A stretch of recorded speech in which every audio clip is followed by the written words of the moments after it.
Hello and welcome to Bridge to Wellness. My name is Bridget Guila and today we're going to talk about Reiki and the science of Reiki.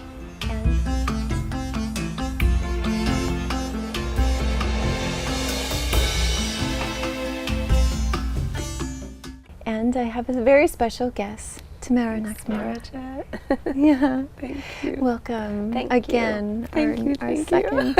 I was going to say our second class together. Our second. Doesn't our it third feel, class yeah, together. Yeah. Doesn't Yeah. it feel like a class whenever we're together? I feel like we're really exchanging so much knowledge between each other. Yeah. And love.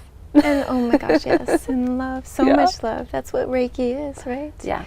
The last episode we talked about your beautiful history, and I think that's really important to tie what you're doing now to your history, and to go back and remember the sounds that you actually heard, and when you were lying down on your grandmother's floor and listening to the fan, and the cuckoo clock. Yeah. And it's very important to go back, and there's meaning behind everything that you do in life. Yes. But today, bringing it to the science of Reiki. Yeah. I think the human body is very important to understand. Anytime we're doing body work, I feel it's important. It gives us more confidence and validation. And it's all connected in a way because, and today we'll dig a little bit deeper into why it was that when I was laying on the carpet listening to the cuckoo clock and the fan, why was it so impactful? Which part of my nervous system was being caressed and conditioned through those sounds. And I remember you mentioned last time something that I found quite profound, and it was listening to silence, that there's actually sound within silence, and to pay attention to the pauses in between. And after I left the show last time, I've started not listening to the music in silent moments, and it's so soothing. It's almost like there is an entire symphony happening within silence. And so hopefully today we'll dig into a little bit of a science of it, what part of my nervous system was kicking in when we were going through moments of war and moments of chaos, and why was it that we resorted to dance and music and movement in those tough moments? Like, what was it that we were intrinsically invoking in those moments? So it's also beautifully connected to what we discussed last time, and the science of our really brilliant nervous system, the way we're made, and how intelligent we are. So we'll dig a little bit deeper into that. Oh, please do. Going back to the vagus nervous system.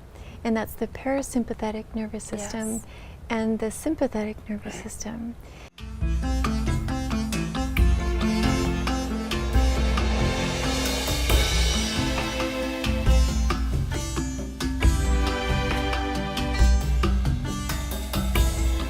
Can you give me an example of what it's like to experience the sympathetic nervous system? So do you want me, I think it's helpful for the listeners if I actually talk about those two branches of the autonomic nervous system. Oh, absolutely. Just what their function is. And it's really fascinating stuff. And so our autonomic nervous system is divided into two branches. One is the sympathetic, one is the parasympathetic. The sympathetic nervous system kicks in when we are in fight or flight or freeze or faint. It's when like, you know how we always use the example of the bear running after Yes. us?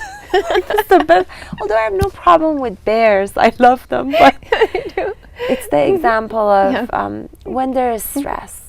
What happens when we are being threatened, like our safety is being threatened? The human nervous system intelligently kicks into the sympathetic, which is run. And so what happens when there's danger is we don't really need to digest food when there is danger. We need to kick into action. Or drink coffee. Or you know, it's like run. Cortisol gets secreted. It's a stress hormone. And in a way, a lot of our body shuts down. So And what do you mean by cortisol secretion? it's a stress hormone that gets secreted, so we kind of kick into action. Our digestion ceases. Our brain actually, our brain functioning ceases. And the supply of blood to unnecessary parts of the body ceases. So it's almost like the body kicks into the maximum amount of what needs to happen for us to maintain safety. So that's when the sympathetic kicks in. It's almost like rest or digest ceases. You know, it's action time. It sounds so good to me. It's only healthy when we need it for safety. It's only necessary. So I'll explain where the problems are. So the opposite is true of the parasympathetic nervous system. So if you use an example of a stressful situation happening, let's say there's a fire. Let's just say there's a fire. What happens? Everybody kicks into safety. Let's run out of the house. The opposite is the parasympathetic system, which is our relaxation system, which is rest or digest. It's you know, relaxation time. You're laying on the beach under the sun. The body kicks into these peripheral blood vessels begin to supply the other parts of the body. Brain fog goes away. So think of it as sort of when we are not in need of maintaining safety. That's the parasympathetic system. So from the cranial area, there are nerves that go down to our gut and to the other parts of the body. One of the most significant nerves, which is the 10th cranial nerve, which goes from our brain down into our gut. So that's the mind-body connection. It's called the vagus nerve. And it's actually called the wandering nerve because it wanders down and it hits so many parts of our body. Now, the vagus nerve is so critical for our relaxation system, for the parasympathetic system to dominate and function. We need to have vagal toning. The vagus nerve needs to be toned. But what happens in this day and age when there is a lot of stress, or if someone goes through an event of trauma where they're in that Angst. What happens is our system forgets to then kick into the parasympathetic. So we actually remain in sympathetic system dominance. When we remain in sympathetic system dominance, we don't have vagal toning. Our vagus nerve loses its toning. What happens when we go into sympathetic nervous system dominance? We're not really getting that rest or digest. We're not getting that sort of like the mind communicating to the gut. It's time to relax. It's time to let go. It's time to breathe, right? So we're in that kind of go, go, go, go, go. There is danger. because the vagus nerve is so critical in the function of every part of our body, it hits the liver and it balances glucose regulation, so our blood sugar regulation. It hits the heart and it decreases heart rate, so it adjusts our heart rate. It hits the gut and it signals that it's time for rest or digest. It's time for peristalsis. It's time for our intestines to kind of move food. So as you can see, it's such a critical nerve. So if we're in sympathetic dominance, that vagus nerve is losing its toning. And in a way it affects, and there's so much more. I mean, I'm not a neuroscientist, but there's so much more in this area, and this is called the polyvagal theory by psychologists and neuroscientists. And later we'll tie this in with Reiki, but that's sort of the difference between sympathetic versus parasympathetic. We definitely don't want to live in sympathetic dominance, and a lot of us are walking around in sympathetic nervous system dominance.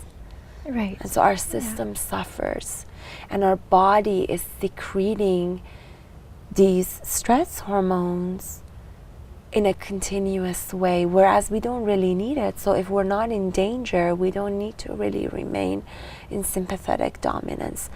Also, what I found profound actually when I was researching this is this sympathetic dominance also is related to inflammation, so increased inflammation, and it's related to increased histamine release, so allergies, a lot of allergies, food sensitivities. So my understanding is that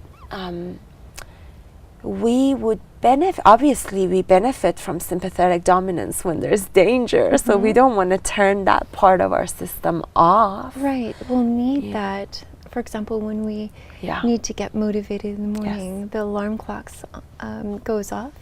Sympathetic nervous system kicks in for a moment. Yes. Well, ideally we want to do that right away.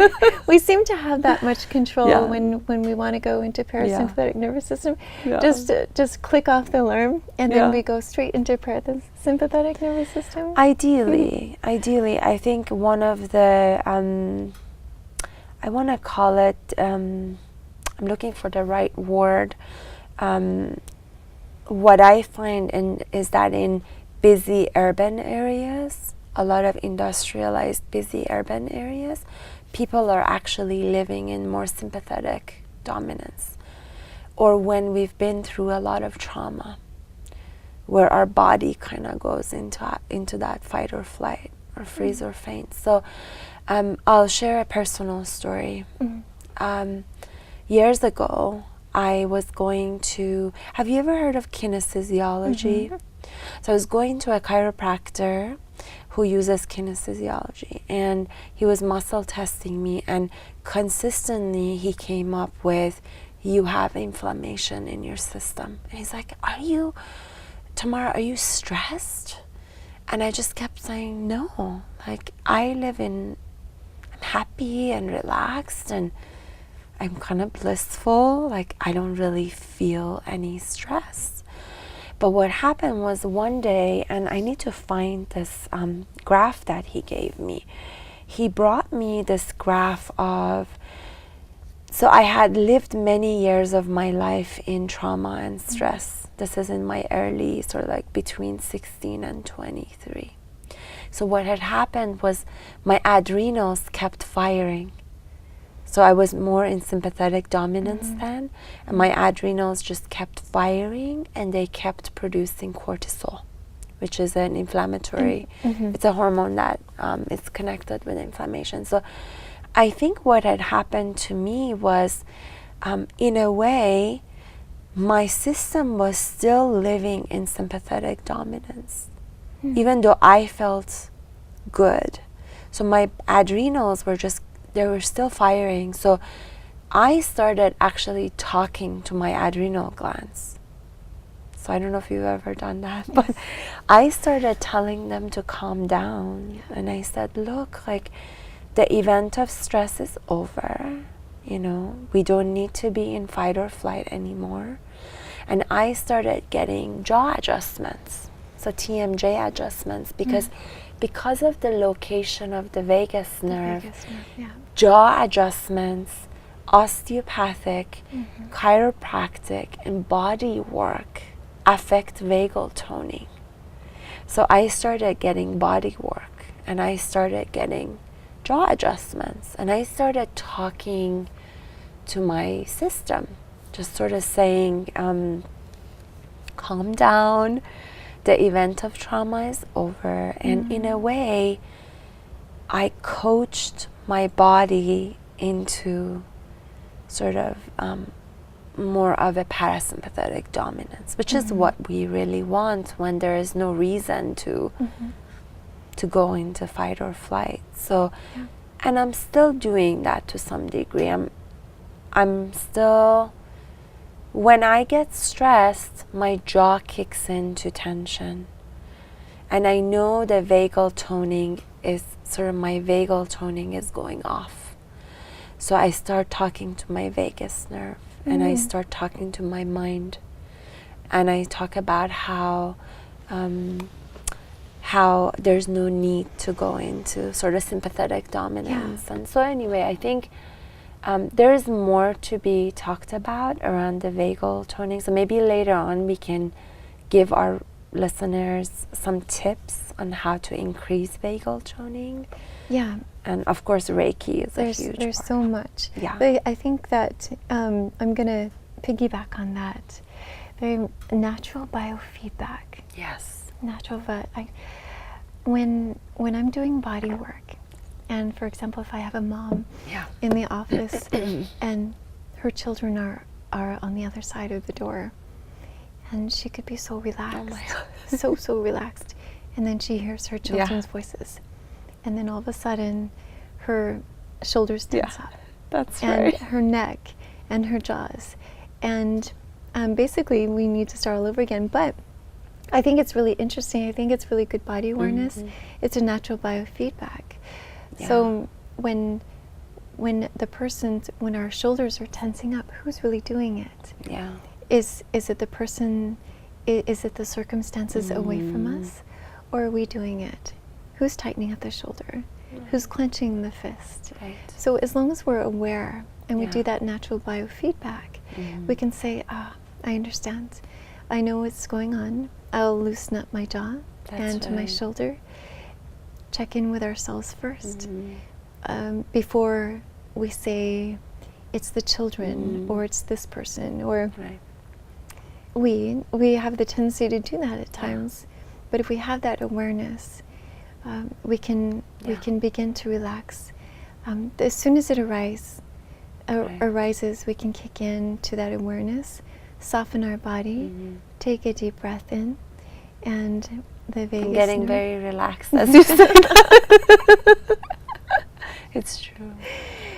Yes. And that's actually a very good point, because, and I'll piggyback on that, because I was listening to a lecture around the vagus nerve, and one of the tips that she had for actually increasing vagal toning was to catch your mind, to not identify with your mind, because it's the mind-body connection. So the mind, you're right, in that situation, the mind is perceiving that the children are being threatened, that the children are not safe, or that somehow there is like a need for the mom to kick into the stress response. So one of the tips that I heard was catch your mind and stop identifying with the mind. You are not the mind. Meaning, if we identify with the mind, then the mind, our brain, through the vagus nerve, is telling our gut to tense up and to sort of lose our relaxation, rest or digest mode. So, and of course, sometimes that's necessary. Like when we're in danger, yes, our brain is telling our body through the vagus nerve, it's time to stop wasting energy on other systems. It's time to kick into action. So one of the tips for increasing vagal toning is awareness, which is what you just mentioned. Increase your awareness of your mind-body connection. And this whole biofeedback system of, which is sort of what I tapped into, is like talking to my entire system that there's really no reason to be stressed, that the event of stress was over. And so maybe at some point we can talk about, there's so many ways of increasing vagal toning, but for me, most importantly this evening is to talk about Reiki and how Reiki helps us go into parasympathetic dominance. And I wanted to go into that. So we have a few more minutes. I'm going to start on something and then we'll continue. I'm so excited. When we're lying down, for example, getting treatments, and we hear sounds around us that are not conducive to our treatment, and once we start understanding what sound is and using that as a meditative form, sound frequencies, then there's the Reiki principle. So as practitioners, I feel we need to stay calm, show that we're calm, and be calm. And that's where trust comes in. If there's chaos around us, we'll be calm and accept this situation. Let nothing disrupt your peace. And you embody that so beautifully. Like when I'm around you, I just feel what you're saying, you embody. It's this like grounded, calm presence. And like I remember when I came for the interview last time, you know, I'm not someone, I'm used to visibility in front of groups that I teach, but not visibility in this way. And so I remember walking in, and of course I was nervous, and just your calmness and your grounded presence brings a sense of wellness, and it assists others around you to kick into that parasympathetic relaxation. And so I just wanted to add that because you embody it so perfectly. Thank you so much. Yeah. Thank you. And I feel it when I'm around you. I'm in that zone. I feel safe around you. Yeah. And I know we're going to have Reiki Gufu moments right now. I know. You are an angel. Thanks, Bridget. You surround yourself with angels, but you are actually one of them. Thank you. When clients walk in, immediately as a Reiki practitioner, the first thing I notice is that they're in the state of sympathetic nervous system. That's right. So my job is to be aware of it and to calm myself first. And Reiki the room and be mindful myself. And notice if they're taking shallow breaths. And know that even if their life is relaxed and calm, the drive is tense. There's a responsibility that comes with driving, and to be on time. And so when I open the door, there's a welcoming presence. And because my job is Reiki immediately, is to trust and to honor them, and to give them peace.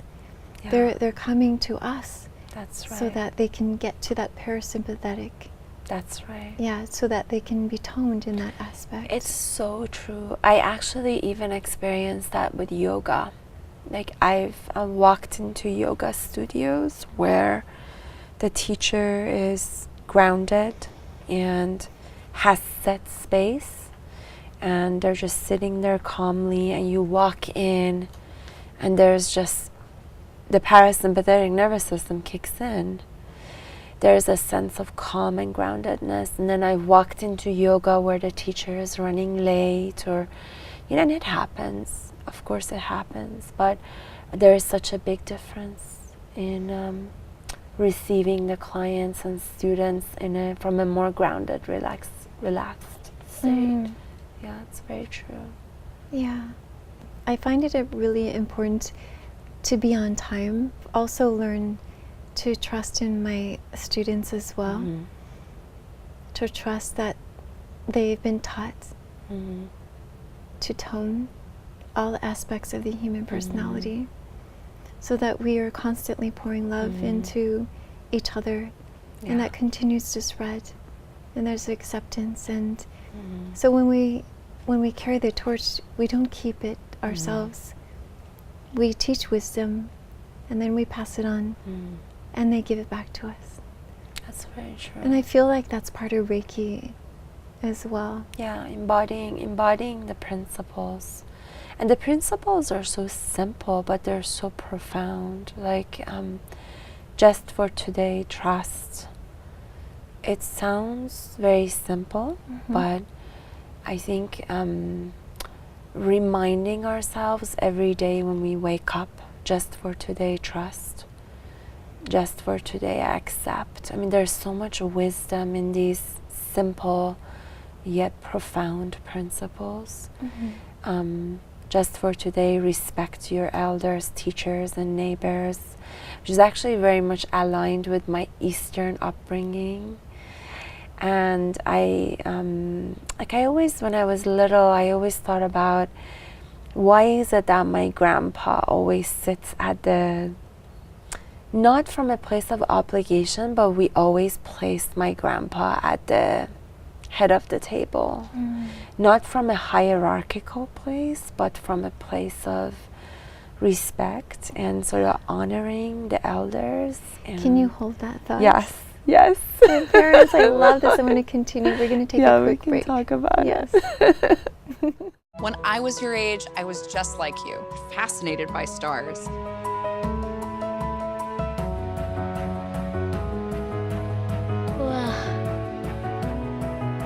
But now I get to search for life in the universe. And who knows, maybe life is looking for us too. So we're like aliens to them? Yeah. Does anyone want to be a scientist now? I do. Awesome. We need more girls in STEM. Maybe we can find aliens. Hi, and welcome back to Bridget and Wellness. And we're going to continue on this great conversation. We were talking about the Reiki principle. Respect your elders. Yes. Respect your teachers and your neighbors. And I was just saying how profound these principles are, because sounds simple, but for instance, I lived on a street once where we had a problematic neighbor, and so I constantly remind myself of, be respectful to your neighbors, be compassionate. And it was like the principles were such a great reminder. And I think about my upbringing, I was saying, and how we, in the East, how we naturally, there's so much respect for the elders, and the way they are placed on a table where you eat or around the spread, the way they're taken care of to the end. They live with the family to the end. And just a lot of it, as I look back, I realized it wasn't from hierarchical. It wasn't from a place of obligation. It really was from a place of honoring them. And so when I read that principle, like I remember my upbringing, and just for today, accept is everything.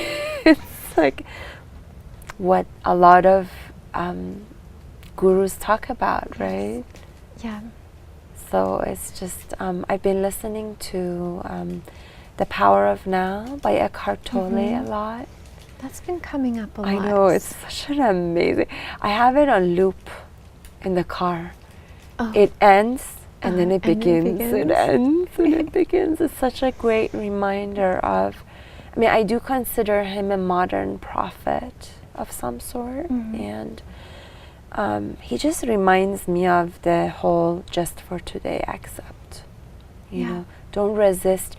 And that's actually from the ancient teachings of Taoism, right? Like Lao Tzu and the Chinese master Lao Tzu, the Taoist master, and this whole idea of there is no need to push or resist, just accept, not with complacency, but with grace and kind of compassion. And I don't know, there's just so much wisdom in these principles. There's a lot of wisdom and Yeah. love, so much love. So much love. How much more love can you pour Yeah. into these moments? There's always a way to see different perspectives and to reframe situations quick. Quick. Yeah, Very just- quickly. And everything is the power of now. If you want to get things Yeah. done, you have to do it now. No resistance, bitterness can put a halt on the healing. That's right. I want to almost change it to just for this moment. Just for this moment, accept. Just for this moment. I I've like- actually changed it internally to Yes. just for this moment. I like that.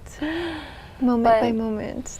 And then back to the science of it, to connect this. Mm-hmm. The parasympathetic dominance actually helps us be in the moment, because we come out of the fog of sympathetic dominance. So we kick into being more present and being more calm, and we kick into our own innate ability to heal. And so in a lot of ways, that parasympathetic dominance is connected to being in the moment. Yeah. Or you can actually say it's a circle. And being in the moment helps us kick into parasympathetic dominance. So it's almost like there's this really beautiful cyclical connection energetically between the two. Whereas the sympathetic dominance takes us into what's going to happen, that stress response, and it takes us away from the moment. I mean, that's my perception. It could be argued, I guess, either way. But I want to share something that I've observed in my Reiki practice over the last 11 years. And it's that, have you noticed when you start, when the Reiki starts flowing, how the stomach begins making sounds? Growling. Well, that's the parasympathetic dominance. That's the vagus nerve toning and telling our digestive system, okay, now you can relax. You can start digesting, you can start resting, and then the blood flow increases to the periphery of our body. And it's just this. And that's usually, so there are two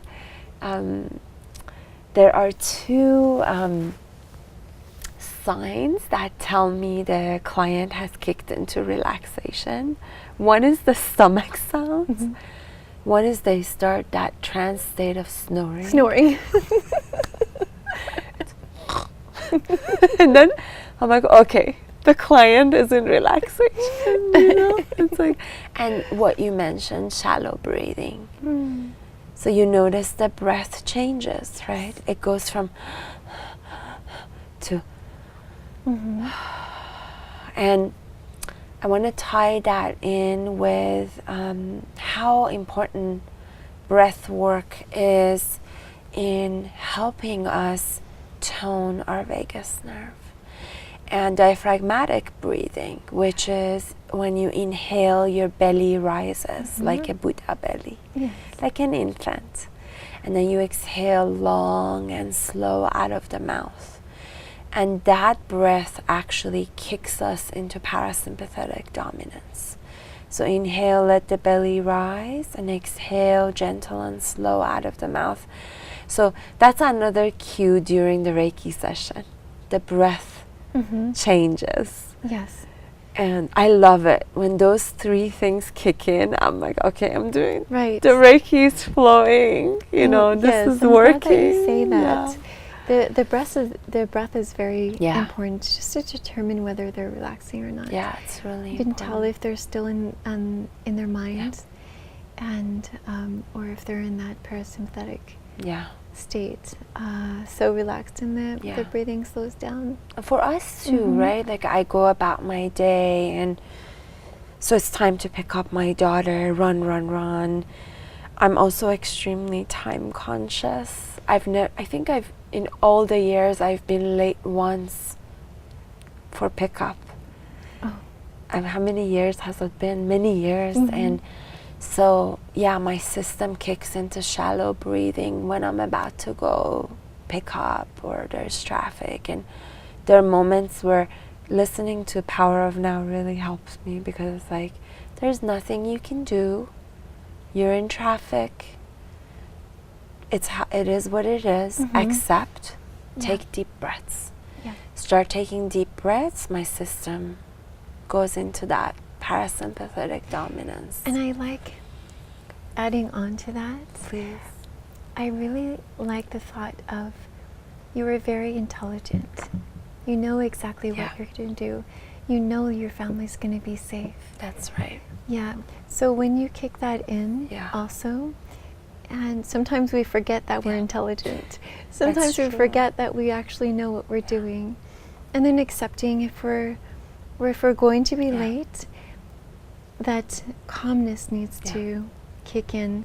Everything will make it better. If it's not good, if people are upset, then we will make it better. And more That's solutions come. More solutions come in. Yes. In that sort of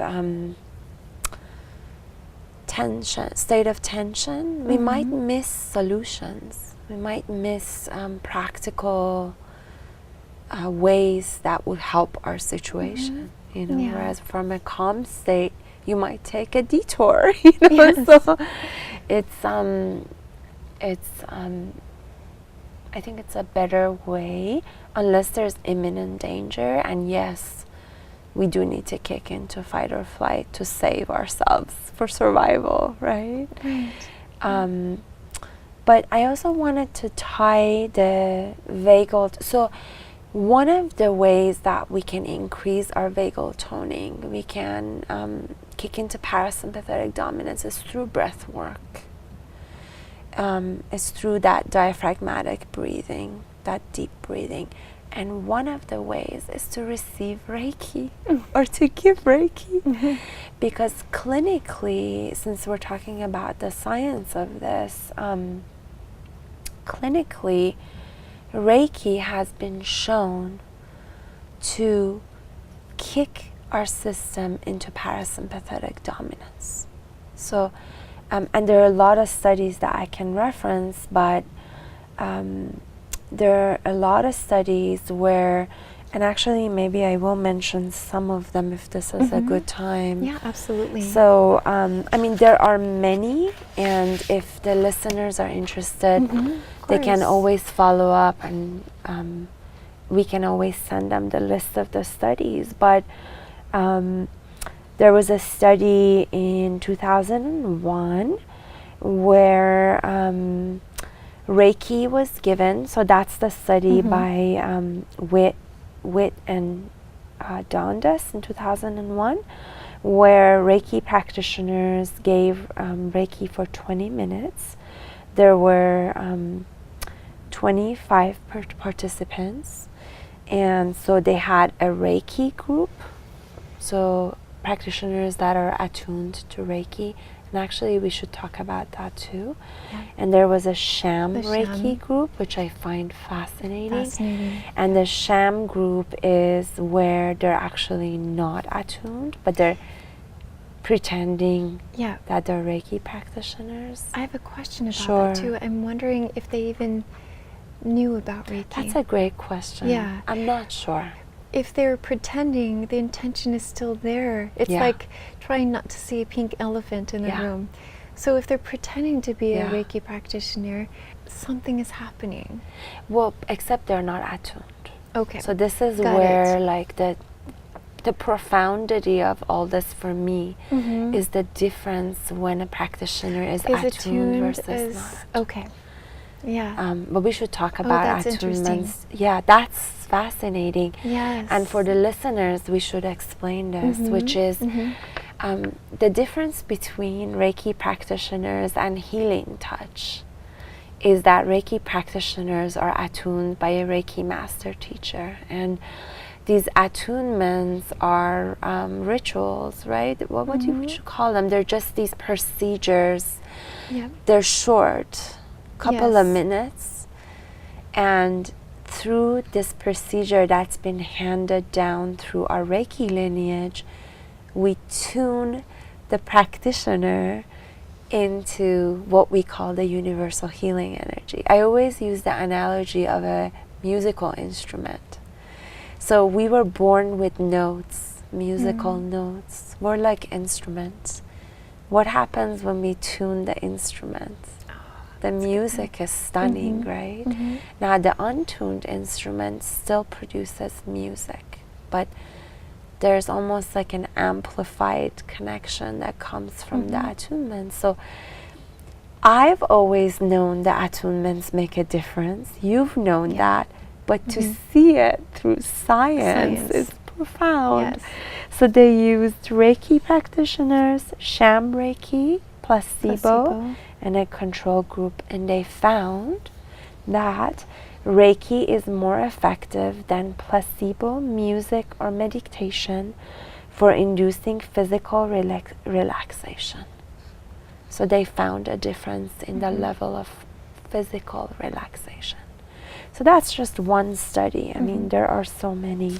Let's go over some of these because I think the listeners might appreciate these. And I haven't memorized them yet, which is why I have to refer to this. So there was another study where for every day for 5 days, these rats were given Reiki for 15 minutes. And this is what I love. Reiki was found to reduce the mean heart rate, which is what we were talking about, the vagus. So what happens? The Reiki had increased vagal toning. Reiki had helped these rats kick into parasympathetic nervous system. Sham Reiki had no effect. So this is fascinating now. And then I think, I mean, 15 minutes is not that long of a session, but even in 15 minutes, it's very powerful. right, they saw a 6% reduction in heart rate, which is incredible. Significant. So what they concluded is Reiki can work on reducing stress and healing cellular damage. Oh, this is another part of this study that I loved, which is, I want to go over this. So they showed that in noisy environments, there was blood vessel damage to the mesentery of the rats. And mesentery is the sheet of tissue that holds the intestines together. So they saw blood vessel damage. And so when the blood vessels got damaged, there's a large protein albumin that would get into the tissue. What would happen is that that's something we don't want. So what they observed is that once these rats received Reiki, there was a reduction in the number and size of the vascular leaks. So isn't that interesting? That's interesting. I hope I'm not the only one who finds this fast. I love this stuff. You know how much I love science. Yes, this is amazing. Which is why I wanted to do this. That's why I love talking I just to you. love it. It's. I mean, we know this. Yes. We've witnessed it. We've witnessed people's heart rates going down. Yes. But to see it in this way is pretty amazing. Yeah. So that was the second one. And then this is another one in 2011 by Diaz Rodriguez. And so they took healthcare professionals with burnout syndrome, which, I mean, you've lived this. And 21 participants either received Reiki or sham Reiki. and they measured salivary flow rate, cortisol levels, which is a sympathetic. It's a stress hormone that's secreted when we kick into sympathetic firing. And so what they found is a single session of Reiki shifts the autonomic balance towards parasympathetic dominance, which is awesome. Yes. This is just another one. So, and there's study after study. So we know that Reiki affects parasympathetic dominance, and in turn, parasympathetic dominance in turn is shown to significantly affect the way our body fights disease. That this sympathetic versus parasympathetic sort of, what would you call it, interplay is so intrinsically connected to how we fight inflammation, to how we fight depression, anxiety, how we heal from disease. So I think the fact that they've shown that Reiki kicks our system into parasympathetic dominance is phenomenal. It's something you and I mean, a lot of Reiki practitioners see this in action. Yeah. The client comes out. Yeah, and I think that's why it's really important to go through internship for students, so that they can experience it themselves under guidance. Yeah. It's really incredible to see the students unfold as well. So they need to see the research. They need to see that it actually really works. It actually really works. It actually really works. Yeah. And I think having been a scientist before, I think, so this is the way I look at it. Science is from source.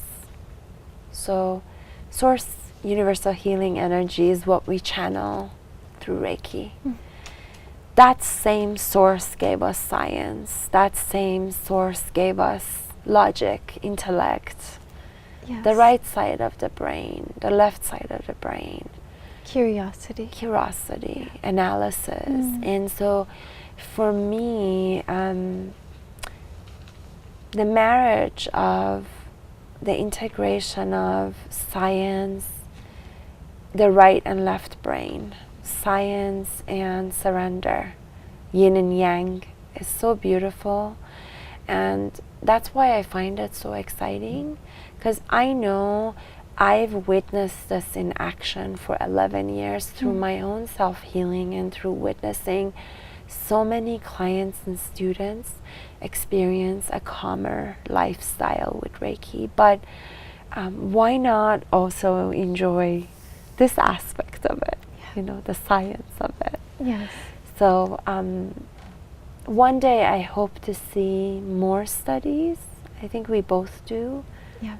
More solid studies, so that we can advocate taking this more into healthcare facilities. Yes. Can you imagine what would happen to a patient's chance of recovery when they kick into parasympathetic dominance? You know, how much it would help them with their internal, what you said, with their own inner healer kicking in, you know, and just that stress reduction, because hospitals and medical facilities can be stressful. And yes, even for the staff as well.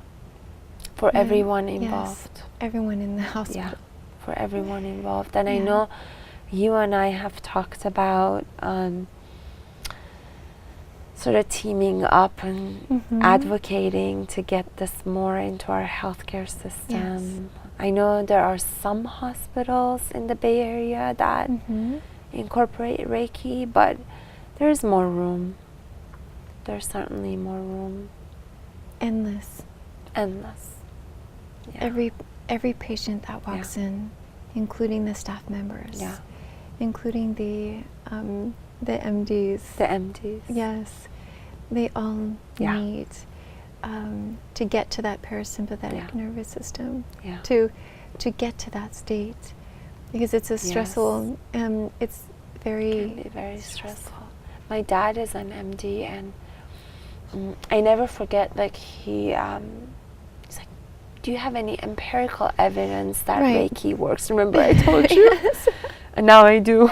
Yeah. So this time when he was visiting, I said, Dad, I have empirical evidence for you, sit down. So we were reviewing. Yes. But then I also put him on the table, not this time, but last time. And he, like within minutes, he was in the deepest sleep. And when I brought him out, he's like, do I really need to come out? Oh, He was that's so fantastic. relaxed.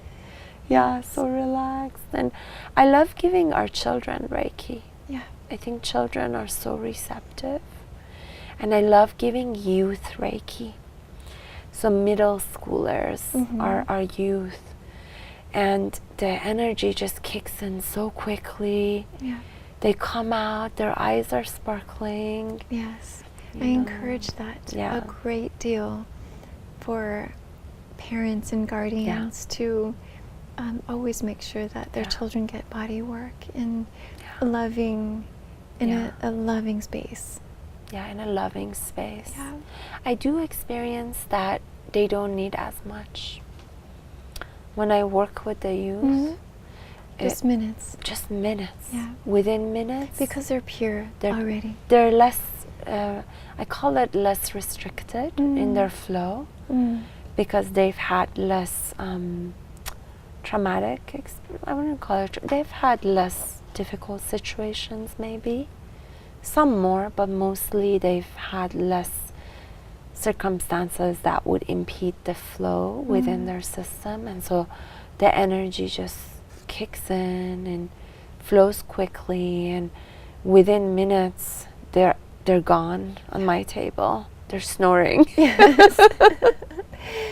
Yeah, the children always love I know. They're the so treatments. beautiful. Yeah. They always do. And I always say how amazing to be able to clear them of these blockages, these energetic restrictions earlier, to catch it earlier, so that they have more of this universal life force running through them. And what that does is it actually lands them on their life purpose more quickly. They actually end up finding out what their mission in this life is more quickly. That's beautiful. That's how I see it. Like, we're each here with a mission and it's such a collective I'm going to ask mission. you about that again. Yeah, we're here to help the planet, to help each other and help the planet. And I feel like when we give Reiki to the youth, it almost activates that mission more quickly. That's my inspiration. That's how I see it. And Thank you so much. Yeah. That's what I appreciate, honor, respect, and love about you. Thank you. Is that you are love-based, and it's all good for you. Yeah. All modalities, it's all good. Yeah. You practice angelic Reiki healing and Dr. Sui, combining it, and all these, it's all good. Yeah. Its bottom line is, we get down to the root. It's all beautiful healing. Yeah. It's all the unconditional love of Source. And I know you and I don't know how much time we have left, but I know we were talking about, I have so much respect for all modalities that help us live healthier lives. I have so much respect for Yes, thank you for saying massage that. and psychology and yoga and Reiki and Qigong and body work. And I do find that as unique human beings that we find our way of how we want to channel that source energy. And they're all valid and they're all beautiful. Yeah. Thank you so much. Do you have a website or an email, or how can we contact you? So I love the moon, and so I named my practice Moonlit Soul Healing. So it's MOONLITSOUL healing.com. So that's really the best way, Moonlit Soul Healing. And I'm based in Oakland and Lafayette, as you know. And although lately I'm doing sessions online too, from all over. Beautiful. Yeah. Yeah. Is there anything else that you would like to add?